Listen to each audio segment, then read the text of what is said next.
Hello everyone and welcome once again. This is ACHAIA Kyle. We're in the SCBG Open 2v2 tournament in the semifinals right now, and this is game 2 for Azreal and Bubba versus Reibisch and Jetto, playing another 2v2 here. We are on Tempest, and once again an early 1-0 lead to Bubba and Azreal. They have proven themselves to be a very, very formidable opponent in this tournament, and I expect them to do very well here in this matchup once again. And Jetto and Reibisch actually getting a bit of a free ride here. I did want to mention that real quick. Apparently, I don't know if Elisa just forgot about it or if he slept through it or whatever, but Elisa and his teammate did not show up for their round of 8 matchup. So Reibisch and Jetto getting a free pass into the semifinals here to face off against Azreal and Bubba here. So looking to see another great game here. This is Tempest, an 8-player map, which of course was built for 2v2s, but there are 8 spawning points here. And looking at the positions here, they are spawned at cross spawn, so a lot of distance to travel between the two players. We may see a more economic-minded game here once again, but it looks like Azreal not even going to try to wall off his ramp at all, just building that first supply depot right next to his command center.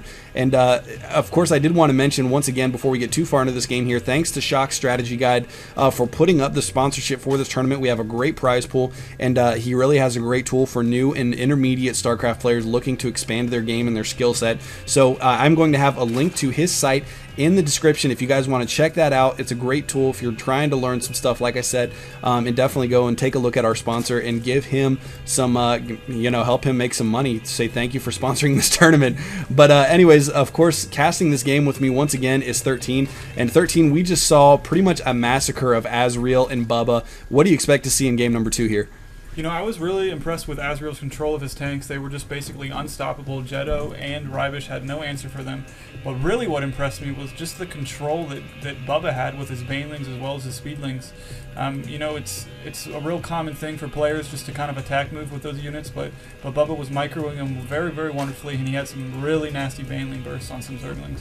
Yeah, absolutely. In that first one that we saw, one baneling took out about 15 Zerglings, and those are the kind of baneling hits that you want to get in the game. That's because pretty good value for one baneling. Yeah, absolutely. Tons of kills, and a baneling like that in a huge battle can actually very quickly turn the tide of a battle. And just real quick, it looks like Bubba once again going for that fast expand. We saw him and Fab Integral both like to get that early expansion up and running, allowing them to really crank out a lot of units, and of course getting that fast expand up, even if they are not able to saturate it with miners at the beginning, having those extra few larvae so that they can crank out a handful more Zerglings is definitely worth having around. But anyways, it looks like the spawning pool going down for Reibisch, and the spawning pool now finished for Bubba. So and actually Reibisch is just finishing as well. So despite the fact that Bubba got a fast expand as well, he also has his spawning pool up a little bit faster than Reibisch. So once again, Bubba just proving that he is a fantastic player. And as I mentioned, 1v1 Diamond, he is ranked in the top 200 players. The most recent list that Blizzard had updated, and is actually in the same 1v1 league as a lot of notable 1v1 players. So a very skilled player here, and I'm interested to see if Jetto and Reibisch can find a way to keep up with these guys this game. Yeah, I think they're gonna have to do some pretty creative play. If they just keep doing these standard builds like they've done in the first game, I don't really think it's gonna take it. Bubba and Azreal are just so experienced. They have great mechanics. It's going to take a lot to beat him. It's going to take a lot for anybody to beat him in this tournament.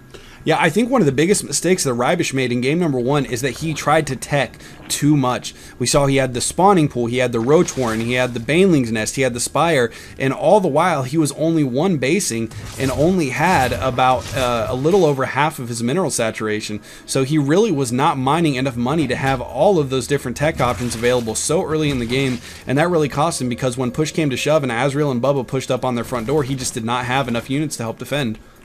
Yeah, you kind of just need to make your mind up in a 2v2 like this, where it's going to be so action-packed, so much pressure. If you get caught off guard teching too much, you're really going to be behind from the beginning. Yeah, absolutely, which is also why scouting is so important, especially on a large map like this, because not only do you need to find out exactly where your opponent is located, but you also need to get a feel for what kind of tech they're going, because obviously building in the blind is not a good thing, because you could end up with exactly the wrong counter for what your opponents are building. But it looks like Bubba once again going to go Zergling Baneling, which, as I mentioned, so strong if you're playing a 2v2 and there is a Zerg on the other team, and actually also getting up his Roach Warren.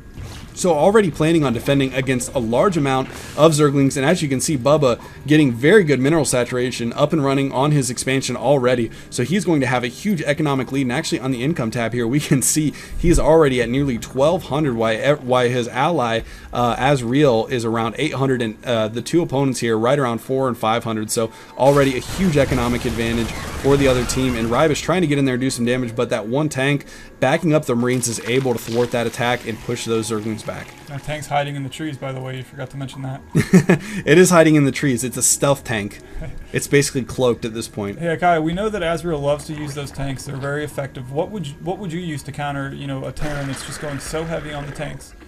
If you're going against a Terran that's really heavy on tanks, really one of the best things that you can do in a 2v2, at least in the early to mid game before you can get Mutalisk out, is going to be that mass Speedling Baneling. Getting those Speedlings in there first to really take some of the initial damage, and then trying to take out some of the Marines with your Banelings, and then if you can take out the shield for those tanks, then getting in those tanks and actually doing some damage all of a sudden becomes a lot easier. So, but really, I mean, you can't take down a fortified tank position with if both teammates are there. So really at that point it just becomes a game of position, getting yourself in the right position to take down those tanks when they move out at the wrong time. So you really just have to be aware of where the tanks are, and be aware of when your opponents are moving and where they're moving, so that you can be in the right position at the right time. Because with siege tanks, it's, as I said before, it's just a position game. You really got to get yourself in the right position and catch them when they're not in siege mode. Yeah, I think that's why we see Bubba, having so many Speedlings and so many Banelings. If Reibisch tries to send a large amount of Speedlings at those tanks, Banelings are just going to have their way.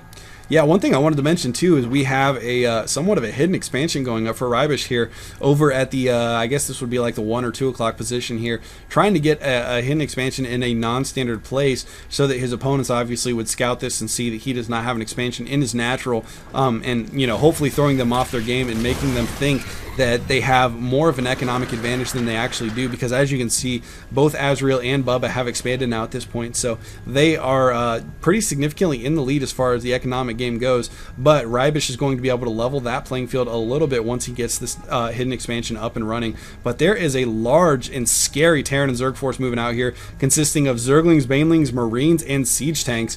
But going up against all these siege tanks, that's really all you need. Oh, and some Banelings doing tons of damage. Oh, just terrible, terrible damage. Stealing a line from Dustin Browder there.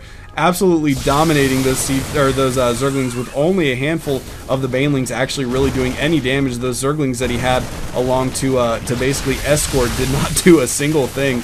And here they come pushing up into Reibisch's base, and I just don't think that Reibisch is going to be able to do anything to handle this. He's trying to get some Hydralisks out right now, but Hydralisks are definitely not what he needs against this army. And didn't we just see excellent Baneling control from Bubba? They were just zigzagging in and out, never doing too much damage, just attacking at the exact right position. Yeah, absolutely. And here goes all of the tech for Reibisch. It looks like he is going to get some Hydralisks out, but he has a rally point set, and they're just going to run to their doom immediately, getting taken down by all of those siege tanks and Marines. And here comes a small force from Jetto, but that position is just too heavily fortified by all of the siege tanks. 4 siege tanks is just dealing tons of splash damage to these units, and they obviously are going to be able to take out Reibisch's main base and all of his tech over here, but they are still unaware of the expansion here. I don't think that that's going to be enough to keep them in this game, because as it stands, they don't have enough money to even deal with the force that Azreal and Bubba have on the map. But we'll see if they're able to pull out some kind of a miracle here, although I would estimate that we are going to see a GG from Jetto and Reibisch here pretty soon, just because they are, like I said, they're not going to be able to defend against this. There's too many siege tanks, too many Marines, too many Zerglings, too many Banelings, and they just don't have an answer for any other. Yeah, pretty much the same story from last game. Tanks and Banelings having their way with these two opponents, and I think we'll see a GG, like we said, Kai, fairly shortly. Reibisch's hidden expansion just does not have enough going at this point to really support him. Yeah, absolutely. I will say, however, I do give these guys Jetto and Reibisch. I will give them a little bit of props here, because they did not just try the same thing. As you can see, their tech patterns were a little bit different. But you know what? Azreal and Bubba are just 2 great players, and they just really got their work cut out for them, because it's really difficult to play on the same level as some of these guys. But they were able to, like I said, they tried something different. They didn't just go with the same old, same old. And oh, we might see a Baneling kill on this tank, or a Broodling kill. The Broodling's managing to take out Nerf the Broodling. that tank. Oh man, that was brilliant. You don't see that every day. But anyways, Reibisch is the only person with the base here. Oh, and it just got scanned, and here comes the Marines. Azreal, just one lone Marine, is going to be taken out by the Queen. I'm really not sure why these guys haven't left yet, because they are very obviously not going to win. Poking around the map here, Azreal's getting another base up and running. And yeah, mining over here. Anyways, I guess while we're waiting for this game to resolve here, 13, what are your thoughts for the rest of the tournament? We've got Fab Integral and... who's his teammate? Darren C. Sorry, I keep forgetting his name. Darren C. going to be in the finals. And it looks like, if this is any tale of how the next game is going to go, Azreal and Bubba are going to be joining them in the finals.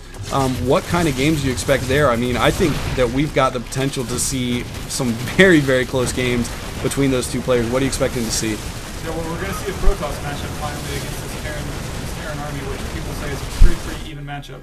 Looks like this game is over. I expect a really competitive game. Like we've said, Bubba is a very high-level player. We don't really know much about Fab Integral, but we do know that Darren C is also a very high-level player, so it should be just 4 really quality players going against each other. Yeah, absolutely. Well, once again, Azreal and Bubba really not having a whole lot of trouble taking out Jetto and Reibisch in this match. They've got to win one more game to advance onto the finals, so we'll see if they're able to continue this dominating pursuit into the championship. GG. GG.